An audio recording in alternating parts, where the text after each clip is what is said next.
সবাইকে মাস্তি টিভিতে স্বাগতম। আর এই মুহূর্তে যারা আমার ভিডিওটি দেখছেন তাদের সবাইকে শুভেচ্ছা এবং সালামু আলাইকুম। আশা করি আপনারা ভালো আছেন।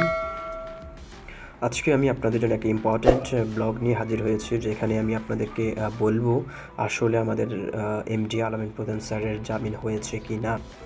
কিছুদিন যাবৎ ফেসবুকে লক্ষ্য করতে পেলাম বিভিন্ন পেজে এবং বিভিন্ন গ্রুপে অনেকে স্ট্যাটাস দিচ্ছেন এমডি আলামিন প্রধান স্যারের জামিন নিয়ে। অনেকে বলছেন আলহামদুলিল্লাহ এমডি আলামিন প্রধান স্যারের জামিন হয়েছে, আর অনেকে বলছেন না, এটি কোনো একটা গুজব। সো আজকে আমি বিষয়টা আপনাদেরকে ক্লিয়ার করে দেব আসলে আমাদের এমডি আলামিন প্রধান স্যারের জামিন হয়েছে কি না।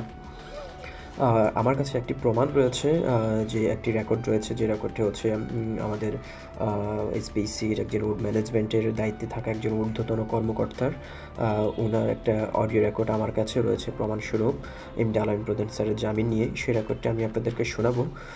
তার আগে আমি আপনাদেরকে একটি প্রমাণ দেখাই, যে একটি গ্রুপে একটি স্ট্যাটাস দিয়েছেন যে কিছুক্ষণ আগে এমডি আলামিন প্রধান স্যারের জামিন হয়েছে সেটা নিয়ে। আর সেই স্ট্যাটাসটা আমি আপনাদেরকে প্রমাণস্বরূপ দেখাচ্ছি, আপনারা স্ট্যাটাসটি দেখুন। আর আরেকটি বিষয় হচ্ছে, আমি অডিও রেকর্ডের যে প্রমাণটি রয়েছে আমার কাছে, সেই প্রমাণটা আমি আপনাদেরকে শোনাবো। তার আগে আমি কিছু কথা বলতে চাই, সেটা হচ্ছে এমডি আলামিন প্রধান স্যারের যদি জামিন হয়ে থাকে, সেটা অফিসিয়ালি ম্যানেজমেন্টের কাছ থেকে আমরা কোনো অফিসিয়ালি ঘোষণা আমরা এখনও পাই নাই।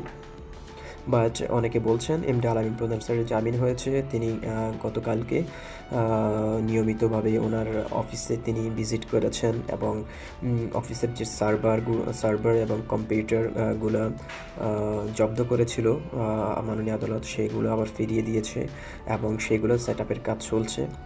আর সেগুলো সেট আপ হয়ে গেলে ইনশাআল্লাহ ডিসেম্বরের ফার্স্ট উইকের মধ্যে এসপিসি অ্যাপসটি আপনাদের হাতে ফিরিয়ে দেওয়া হবে। আর এই অ্যাপসের কিছু আপডেটের কাজ চলছে, সেই কাজগুলো 70% কমপ্লিট হয়েছে। সে আর বাকি 30% কাজ কমপ্লিট হওয়ার পরেই অ্যাপস বুঝিয়ে দেওয়া হবে। সো সব মিলিয়ে বিষয়টা ধোঁয়াশার মধ্যে রয়েছে, কারণ এখনও কোনো অথেন্টিক ইনফরমেশন আমাদের কাছে অফিসিয়ালি কোনো ঘোষণা আসে নাই। আর আরেকটি বিষয় বলি, সেটা হচ্ছে যদিও এমডি আলামিন প্রধান স্যার জামিন হয়ে থাকে, সেটি ম্যানেজমেন্ট অবশ্যই অফিসিয়ালি ঘোষণা দিয়ে দিবে খুব শীঘ্রই, 2-1 দিনের মধ্যে। বাট আমার কাছে যে অডিও রেকর্ডটি রয়েছে, সেটাও একজন ঊর্ধ্বতন কর্মকর্তার এসপিসি ম্যানেজমেন্টের দায়িত্বে থাকা। তার এই রেকর্ডটি আপনাদেরকে শোনাবো। আমার মনে হয় আপনার রেকর্ডটি শুনলে এসপিসি নিয়ে যদি ধোঁয়াশা থেকে থাকে কোনো বিষয়ে, এমডি আলামিন প্রধান স্যারের জামিন নিয়ে অথবা এসপিসি অ্যাপসে চালু হওয়ার বিষয়ে, সেই বিষয়টি আপনারা বুঝতে পারবেন। সো আর অপেক্ষা না করে আমি আপনাদেরকে সেই রেকর্ডটি শোনাই। তার আগে আরেকটি কথা, সেটা হচ্ছে যারা আমার চ্যানেলে নতুন তারা আমার চ্যানেলটি সাবস্ক্রাইব করুন, ভিডিওটি লাইক, কমেন্ট অ্যান্ড শেয়ার করে আপনার অন্যান্য এসপিসি বন্ধুদের মাঝে ছড়িয়ে দিন, যাতে তারা ধোঁয়াশার মধ্যে না থাকে, বিষয়টি ক্লিয়ারভাবে বুঝতে পারে। সো চলুন আমরা রেকর্ডটি শুনে আসি। রহমতুল্লাহ, সম্মানিত এসপিসি মেম্বারদের উদ্দেশ্য করে বলছি, এখানে কোনো ধরনের নেগেটিভ কথা বলবেন না। যারা এই সমস্ত কথা বলবেন তাদেরকে রিমুভ করতে বাধ্য হব। আর আপনারা কিসের আপডেট চাচ্ছেন? আপডেট কি রেগুলার হয়? আপডেট তো দেয়াই হয়ে গেছে। এখন যে সমস্ত আপডেট দিবে সেগুলো ম্যানেজমেন্টের পক্ষ থেকে আসবে। আপনি কি জানেন না যে আমাদের যাদের বিরুদ্ধে মিথ্যা মামলা দেওয়া হয়েছিল তারা সবাই জামিনে মুক্তি পেয়েছে? প্রথম আপডেট। দ্বিতীয় আপডেট, আমাদের সার্ভার ফিরে দেওয়া হয়েছে। তৃতীয়, অনেকেই গুজব ছড়িয়েছিল যে আমাদের সার্ভারের সমস্যা হয়েছে, সার্ভার নষ্ট করে দেওয়া হয়েছে।